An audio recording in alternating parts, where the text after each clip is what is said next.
दोस्तों यहाँ पर फाइनली एंड्रॉयड 11 के ओपन जी एप्स रिलीज हो चुके हैं जिसको आप इजीली डाउनलोड करके फ्लैश कर सकते हो। हालांकि मैंने इसका अल्टरनेटिव बताया था जो कि निक जी एप्स थी। तो आज के इस वीडियो में ना मैं आपको बताऊंगा कि आपके फोन के लिए सुटेबल जी एप्स कैसे डाउनलोड करनी है और उसको कैसे फ्लैश करना है, इनक्रिप्टेड फोन में कैसे फ्लैश करना है और डिक्रिप्टेड फोन में कैसे फ्लैश करना है। चैनल पे नया आए हो तो चैनल को सब्सक्राइब कर लो, यहाँ पर आपको डेली अपडेट्स मिलेंगे और कोई प्रॉब्लम वगैरह डिस्कस करनी हो तो इंस्टा पे एक मैसेज कर देना, बंदा तुरंत हाजिर हो जाएगा आपकी हेल्प में। तो चलिए लेट्स बिगिन।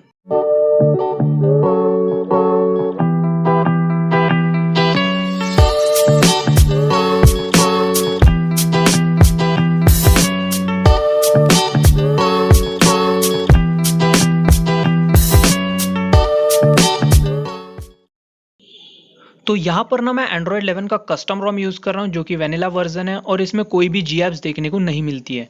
ठीक है, जी एप्स को डाउनलोड करने से पहले एक छोटा सा काम करना है, वो ये है कि आपको एक एप्लीकेशन डाउनलोड करके इंस्टॉल करना है जिसका नाम है CPUZ। किसी भी ब्राउजर से डाउनलोड कर लेना। उसके बाद यहाँ पे सिस्टम पे जाना है और यहाँ पे दो चीज़ें नोट करनी है, एक कर्नल आर्किटेक्चर, दूसरा एंड्रॉयड वर्जन। जैसे कि आप देख पा रहे हो मेरे फ़ोन में मैं यूज़ कर रहा हूँ सुपेरियर OS जो कि एंड्रॉयड 11 पे बेस्ड है। ठीक है, तो सभी कस्टम रोम्स के लिए सेम प्रोसेस रहेगा। आपको दो चीज़ें नोट करके रखनी है, एक कर्नल आर्किटेक्चर, दूसरा आपका एंड्रॉयड वर्जन। ठीक है, उसके बाद कोई भी ब्राउज़र ओपन कर लो और वहाँ पे आपको सिंपली लिखना है ओपन जी एप्स और उसको सर्च करना है। और उसके बाद ना आपको यहाँ पर पहली वेबसाइट दिखेगी, उसको ओपन करना है। जैसे कि आप देख पा रहे हो ये यहाँ पे ओपन जी एप्स करके पहली वेबसाइट खुली है, इसको ओपन कर लेना है। और जैसे ही वेबसाइट ओपन करोगे ना तो इसको डेस्कटॉप साइट करना है। ठीक है, याद रखो डेस्कटॉप साइट करो इसको। उसके बाद जैसे कि आप डेस्कटॉप में साइट मैंने कर लिया है तो यहाँ पे आपको तीन चीज़ें दिखेंगी, पहला प्लेटफॉर्म, दूसरा एंड्रॉयड और तीसरा है वेरिएंट। जो प्लेटफॉर्म है ना वो होता है आपका आर्किटेक्चर। तो यहाँ पे जैसे यहाँ पे कर्नल आर्किटेक्चर यहाँ पे देख पा रहे हो ना, ARC64। ठीक है, तो यही आपका आर्किटेक्चर है, तो इसी को नोट डाउन करना है। तो वहाँ पे मैं दिखा देता हूँ एक बार। ये हमने वेबसाइट खोला तो ये देखिए ARM64, इसको टिक करना है। एंड्रॉयड वर्जन मेरा 11 है, उसको टिक किया। उसके बाद यहाँ पे दो वेरिएंट है, एक है नैनो, दूसरा है पिको। तो बेटर रहेगा आप नैनो डाउनलोड कर लो। ठीक है, उन दो ठीक है, ये पूरे तीनों चीज़ें सेलेक्ट कर लेनी है और उसके बाद ये आपको डाउनलोड बटन दिख रहा है रेड कलर का, इस पर क्लिक करना है। जैसे ही आपको इस पर क्लिक करोगे ना तो इस तरह से ओपन होगा और यहाँ पे ना आपका जो सर्कल है ना ये पूरा ज़ीरो पे आएगा। उसके बाद आपका यहाँ पे जो लोडिंग होना स्टार्ट होगा, थोड़ा टाइम लेगा क्योंकि इस वेबसाइट पे ना आपको थोड़ा टाइम लेगा, डिले होगा। उसके बाद प्रोसेस स्टार्ट हो जाएगी डाउनलोडिंग की, वेट करना है थोड़ी देर। मैंने ऑलरेडी डाउनलोड कर रखा है इसलिए मैं डबल डाउनलोड नहीं कर रहा हूँ। तो यहाँ पर जैसे कि आप देख पा रहे हो मैंने यहाँ पे डाउनलोड कर रखा है ओपन जी एप्स। ठीक है, ARM64 बेस्ड एंड्रॉयड 11। ओके, तो अब क्या करना है, सिंपली अपने फ़ोन को ना कस्टम रिकवरी में ले जाना है। ठीक है, तो मैंने अपने फ़ोन को कस्टम रिकवरी में ले आया हूँ।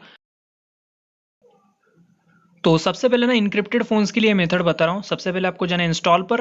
उसके बाद ना अपना जी एप्स जो डाउनलोड किया था जब भी हमने, उसको सिंपली सिलेक्ट करना है, स्वाइप कर देना है। इसके बाद फ्लैशिंग स्टार्ट होगा। ठीक है, यहाँ पर ना हमने कोई रोम वॉम फ्लैश नहीं की, रोम ऑलरेडी फ्लैश थी जब भी मैंने दिखाया, वैनिला वर्जन था। अब सिंपली रिकवरी में बूट करके हमने जी एप्स को फ्लैश कर दिया। जैसे ही फ्लैशिंग कंप्लीट हो जाता है ना आपका, तो एक बार चेक कर लेना है, कोई एरर वगैरह शो नहीं करना चाहिए। उसके बाद बैक जाना है, उसके बाद वाइप पे जाना है, यहाँ पर फॉर्मेट डेटा पे जाना है, यहाँ पे लिखना है YES और उसके बाद राइट बटन जो दिख रहा है उस पर टिक कर दोगे। उसके बाद ना फॉर्मेट होगा और रीबूट सिस्टम का ऑप्शन आएगा, उस पर क्लिक कर दोगे तो फ़ोन रीबूट हो जाएगा, फ़ोन चालू हो जाएगा। तो मैं ये प्रोसेस नहीं करूँगा क्योंकि मेरा फ़ोन डिक्रिप्टेड है। ठीक है, तो डिक्रिप्टेड फ़ोन्स के लिए क्या करना पड़ेगा, तो जैसे कि मैं आपको दिखा देता हूँ, मेरा फ़ोन डिक्रिप्टेड है, मेरा पूरा इंटरनल स्टोरेज इसमें रखा है जिसमें इंपॉर्टेंट डेटा है। तो डिक्रिप्टेड फ़ोन्स के लिए क्या करना पड़ेगा, सिंपली आपको फिर से वाइप पे जाना है, एडवांस वाइप पे जाना है, डेल विक क्या सिस्टम वेंडर डेटा इन सबको सिलेक्ट करके स्वाइप कर देना है। मतलब पूरा वाइप हो जाएगा, आपका जो रोम था वो भी उड़ जाएगा इसमें। अब उसके बाद ना जैसे ही सब कुछ उड़ा दोगे उसके बाद बैक जाना है, इंस्टॉल पे जाना है। तो सबसे पहले आपका रोम जो वेनिला वर्जन है उसको सिलेक्ट करना है, ऐड मोर जिप्स पे टिक करना है, यहाँ पे जी एप्स को सिलेक्ट करना है, फिर से ऐड मोर जिप्स पे टिक करना है। यहाँ पर ना आपको DFE को सिलेक्ट कर लेना है, तो ये है डिसेबल फोर्स इंक्रिप्शन। तीनों को सिलेक्ट किया, सिंपली स्वाइप कर देना है। अब आपकी तीनों की तीनों फाइल्स एक साथ में फ्लैश होंगी, एक के पीछे एक। तो जैसे देख रहे हो मेरा पूरी फ्लैशिंग कंप्लीट हो चुकी है। यहाँ पर ना सब कुछ फ्लैश हो चुका है, रोम भी फ्लैश हो गया, जी एप्स भी फ्लैश होगी और DFE भी फ्लैश होगी। तो यहाँ पर ना एक बार मैं बैक दिला जाता हूँ। अब यहाँ पे आपको करना क्या है, एक बार मैं फिर से चेक करवा देता हूँ। यहाँ पे मैंने DFE को भी सक्सेसफुली फ्लैश कर लिया है। तो सिंपली अभी आपको रीबूट सिस्टम पे क्लिक कर देना है। मैं सिस्टम पे क्लिक कर देता हूँ क्योंकि मैं बैक आ गया था। फ़ोन जो है वो चालू हो चुका है और यहाँ पे सेटअप आ चुका है। और हाँ, ये सेटअप तभी ही आता है जब आपके फ़ोन्स में गूगल ऐप्स होती है। तो मैं इसको फटाफट सेटअप कर लेता हूँ। तो सेटअप कंप्लीट हो चुका है। जैसे कि आप देख पा रहे हो, रोम वही है, सिंपली हमने यहाँ पर गूगल ऐप्स को फ्लैश किया है। यहाँ पर आपको दो गूगल ऐप्स देखने को मिल रही है, एक है प्ले स्टोर, दूसरा है गूगल। और हमने नैनो को फ्लैश किया था, इसलिए दो चीज़ें देखने को मिली।